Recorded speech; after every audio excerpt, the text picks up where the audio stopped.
5 ਬਦਾਮ, 1 ਅਖਰੋਟ ਦੀ ਗਿਰੀ, 2 ਅੰਜੀਰ ਦੇ ਪੀਸ ਲੈ ਲਓ ਤੇ 4-5 ਕਿਸਮਿਸ ਲੈ ਲਓ ਤੇ ਉਹਦੇ ਵਿੱਚ ਉਹਨੂੰ ਤੁਸੀਂ ਪਾਣੀ 'ਚ ਭਿਓ ਕੇ ਰੱਖ ਦਿਓ।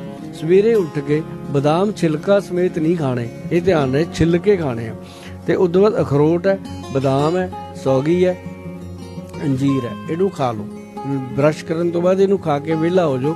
ਉਸ ਤੋਂ ਬਾਅਦ 10-15 ਮਿੰਟ ਕੁਝ ਨਹੀਂ ਖਾਣਾ। ਇੱਕ ਰਾਤ ਨੂੰ ਕੰਮ ਹੋਰ ਕਰਕੇ ਸੋਈਓ। ਜੇ ਤੁਹਾਨੂੰ ਸ਼ੂਗਰ ਹੈ, ਜੋੜਾਂ ਦਾ ਦਰਦ ਹੈ, ਬਾਡੀ 'ਚ ਦਰਦ ਰਹਿੰਦੇ ਆ, ਅੱਖਾਂ ਕਮਜ਼ੋਰ, ਨਜ਼ਰ ਕਮਜ਼ੋਰ, ਥਕਾਵਟ ਰਹਿੰਦੀ ਆ, ਤਾਂ ਇਹਦੇ ਵਿੱਚ ਥੋੜੇ ਜਿਹੇ ਚਨੇ ਜਿਹੜੇ ਆ, ਕਾਲੇ ਚਨੇ ਅਲੱਗ ਤੋਂ 1 ਚਮਚਾ ਕਾਲੇ ਚਨੇ ਇੱਕ ਕਟੋਰੀ 'ਚ ਭਿਓ ਕੇ ਰੱਖ ਦਿਓ। ਕੰਚ ਦੀ ਹੋਵੇ ਕਟੋਰੀ, ਜ਼ਿਆਦਾ ਵਧੀਆ। ਉਹ 'ਚ ਭਿਓ ਕੇ ਰੱਖ ਦਿਓ ਤੇ ਜਦੋਂ ਇਹ ਡਰਾਈ ਫਰੂਟ ਖਾ ਕੇ ਫ੍ਰੀ ਹੁੰਦੇ ਹੋ, ਉਸ ਤੋਂ 10-15 ਮਿੰਟ ਬਾਅਦ ਉਹ ਚਨੇ ਚਵਾ ਕੇ ਖਾਣੇ। ਇਹਦੇ ਨਾਲ ਬਲੱਡ ਵੀ ਇਨਕਰੀਜ਼ ਹੁੰਦਾ, ਇਹਦੇ ਨਾਲ ਬਾਡੀ ਦੇ ਵਿੱਚ ਨਰਵ ਸਿਸਟਮ ਨੂੰ ਤਾਕਤ ਮਿਲਦੀ ਆ।